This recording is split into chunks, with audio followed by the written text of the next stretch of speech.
Welcome to History Date Night, a World War II podcast covering the Second World War in chronological order, from the opening shots to final victory.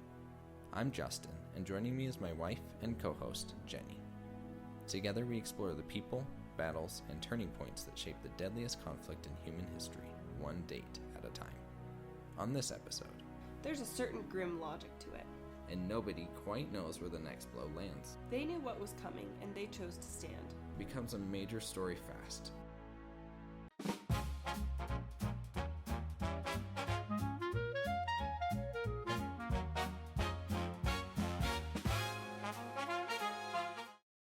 Welcome back to History Date Night. I'm Jenny, and last time we covered the first 3 whole days of World War II, September 1st through 3rd. Germany invaded Poland. Britain and France declared war 2 days later. King George VI gave a radio address to the Empire, and then not much happened, at least from the Allied side. Poland was still fighting essentially alone. And I'm Justin, the one who got us into this. This episode we pick up September 4th through the 9th, which is when things really start to spread. It stops just being a German-Polish war and starts becoming something genuinely global. We are going to cover new countries joining the fight, a French offensive that was somehow even more underwhelming than expected, the start of the U-boat campaign at sea, and one of the most heroic defenses you've probably never heard of. And quite a bit of chaos and improvisation from people who were clearly not prepared for any of this. Right. Nobody had a plan that covered day 8, so let's get into it. On September 4th, the ink is barely dry on Britain's declaration of war, and already Chamberlain is reshuffling his government. He brings Winston Churchill back into the cabinet as First Lord of the Admiralty, the head of the Royal Navy. Churchill had been out in the cold for years at that point. He'd been warning about Hitler since the early 1930s, while Chamberlain was trying to negotiate with him. The Admiralty reportedly sent a signal around the fleet that just said, "Winston is back." Sailors who remembered him from World War I, he held the same job then. They knew exactly what that meant. It's worth sitting with that for a second. The man who was right about Hitler all along is coming back to power. He'll be prime minister within a year, but in September 1939, he's still just a cabinet member watching Chamberlain's appeasement policy collapse in real time. Also, on September 4th, Britain tries its first real bombing mission. Not leaflets this time, but actual bombs. 29 aircraft go after German warships at Wilhelmshaven on the North Atlantic coast of Germany. They damage a cruiser called the Emden, but they lose 7 of their own planes, mostly to anti-aircraft guns. And it marks the first time the Luftwaffe shoots down an RAF plane in air-to-air combat. So the first real British attack of the war costs more than it gains.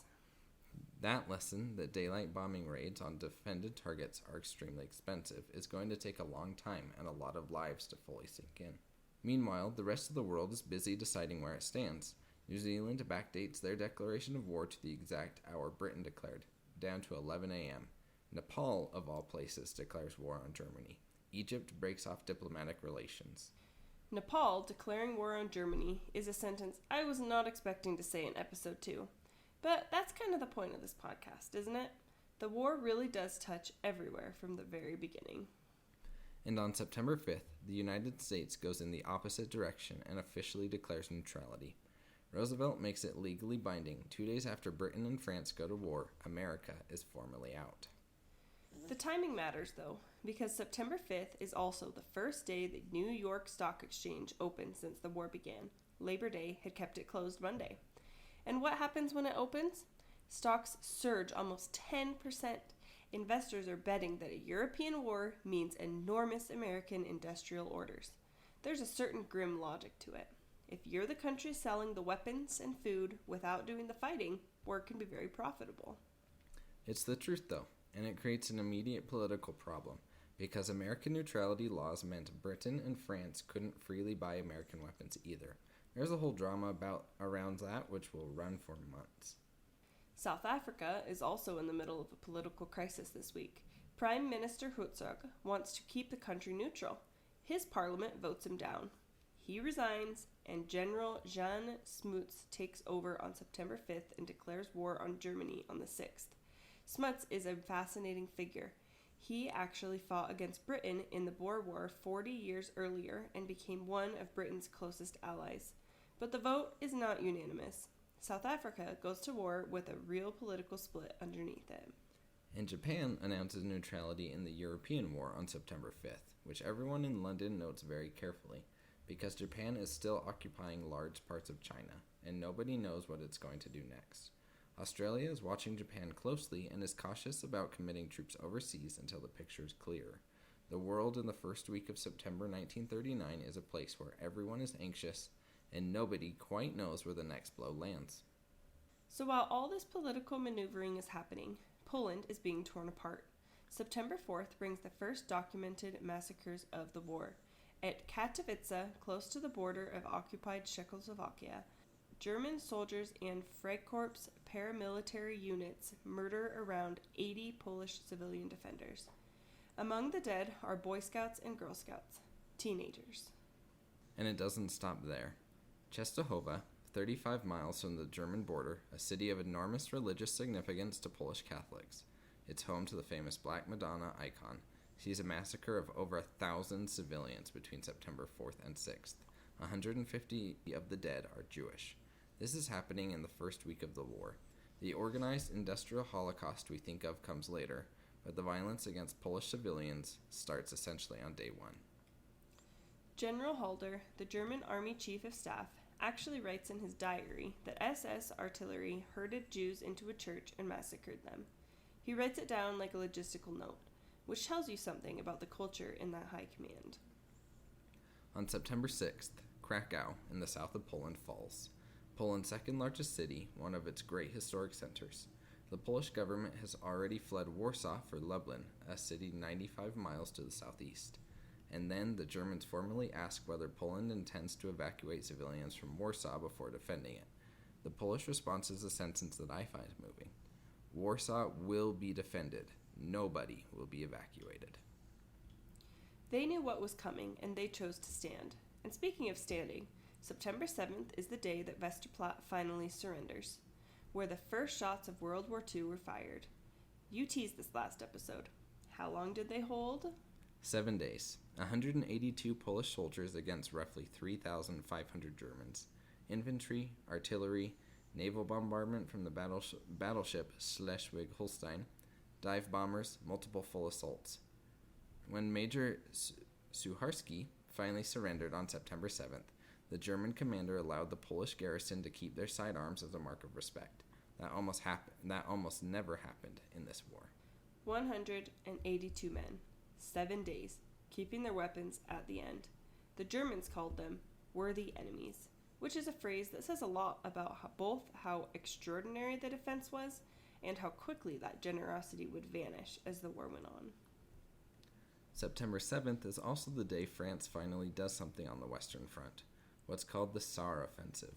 French forces push across the German border toward Saarbrücken. And I want to explain why this matters, because the numbers here are genuinely staggering.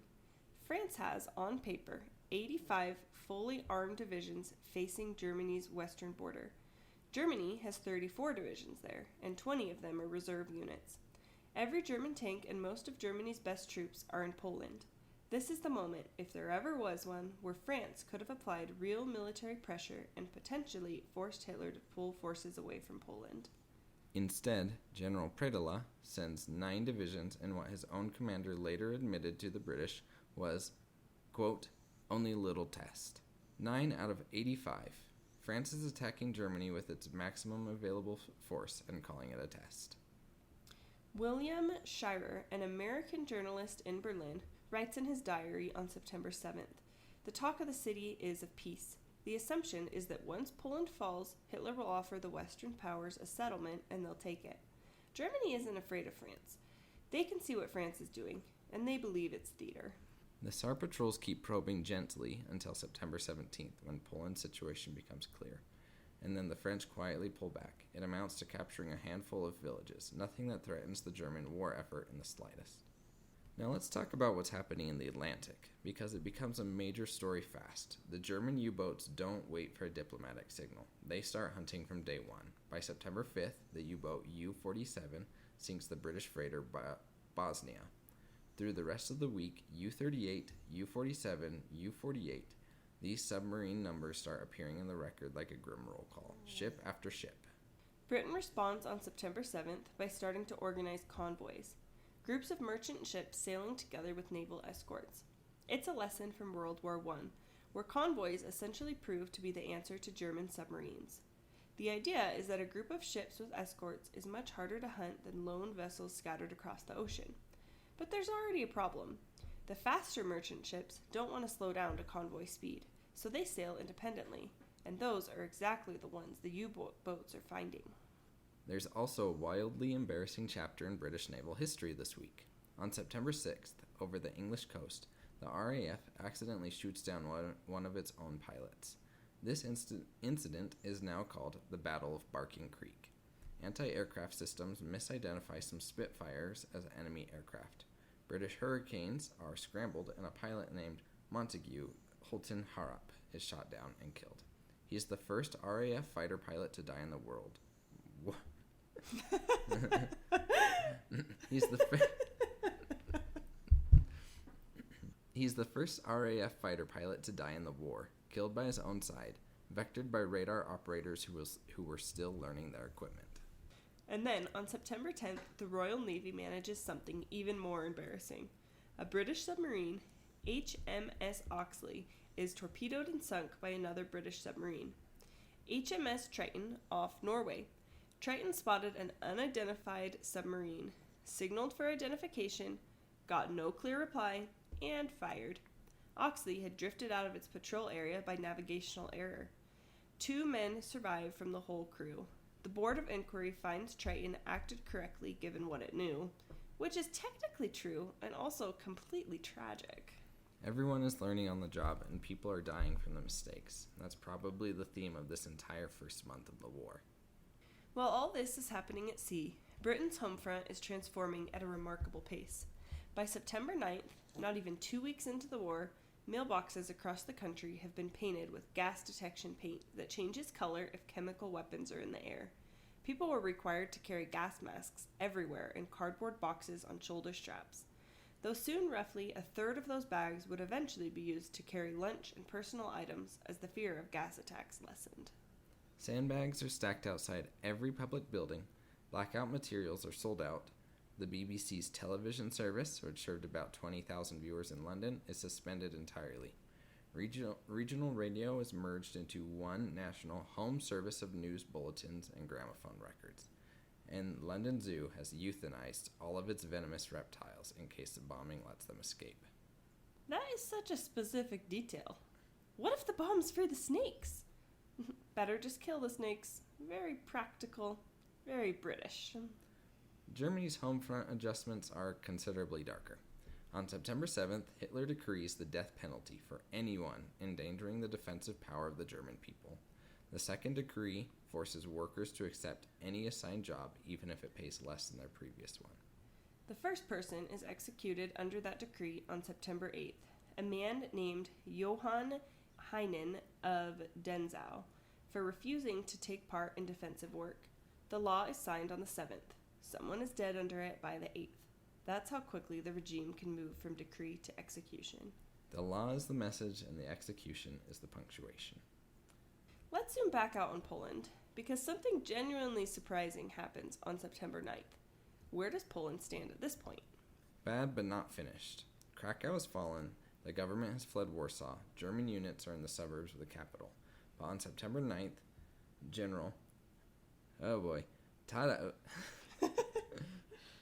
Tadeusz Kuczeba launches a major Polish counterattack along the Buza River near Poznan, roughly 20 miles from the German border in the north of Poland, with around 170,000 troops. It catches the Germans completely off guard. It becomes the largest single battle of the entire Polish campaign.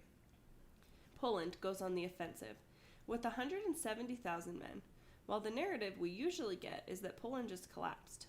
German General Halder writes in his diary that the Polish attack is causing severe pressure on his forces. It won't ultimately change the outcome.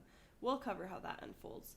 But the Buser offensive makes it very clear that the Polish army is not a defeated force. These are people fighting back hard. And on September 10th, Canada formally joins the war. And this declaration is historically unique. It's the first and only completely independent declaration of war Canada has ever made. Previously, when Britain went to war, Canada was automatically at war too. This time, with Canada as a dominion now, the Canadian Parliament debated, voted, and Prime Minister Mackenzie King signed a declaration in Canada's own name. Canada chose this war. The Globe and Mail headline that day is enormous. It read, "Canada declares war." And right next to it, a second story read, "U.S. neutrality ban extended to Dominion." America immediately applies its neutrality laws to Canada, placing an embargo on armed shipments to its neighbor. Canada goes to war and the United States cuts off its weapon supply the same day. The relationship between America and its eventual allies is already a mess, and the war is only 10 days old. What does Canada actually have available to fight with? Well, the Royal Canadian Air Force has about 4,100 personnel, out of an authorized strength of over 7,000. Of the 270 total aircraft, only 19 are modern Hurricane fighters. The rest are obsolete. The Army has roughly 4,500 regulars. Canada's very first military mission of the entire war is a biplane seaplane flying a reconnaissance patrol off Halifax looking for submarines. 5 vessels are sighted. No enemy activity. A biplane in 1939. Canada is going to grow into one of the most important Allied forces of the entire war. But on September 10th, it is a country that has just chosen to fight with 19 modern fighters and a biplane. So, where does that leave us at the end of the second week? Poland is still fighting, still counterattacking, in fact. But the Germans are closing on Warsaw. The Allies have declared war and largely have done nothing to help. France spent its moment of maximum leverage on a gentle probe. The Atlantic is already a hunting ground, friendly fires killing pilots over England. And countries from Nepal to Canada are being pulled into something that just 10 days ago was a dispute over a Polish port city. The war isn't staying contained. It was never going to. And I think what gets me most about this week is how ordinary life is changing everywhere, all at once. Gas mask bags with packed lunches in them, sandbags outside shops, the zoo killing its snakes, people improvising their way through a situation that none of them chose. Nobody has a plan that covers day 8. Everyone is still learning in real time, and the cost of that learning keeps going up. Next episode, things get significantly worse for Poland. The Soviet Union is about to enter the war, not against Germany. Thanks for joining us for episode 2 of History Date Night. We'll see you next time. See you then.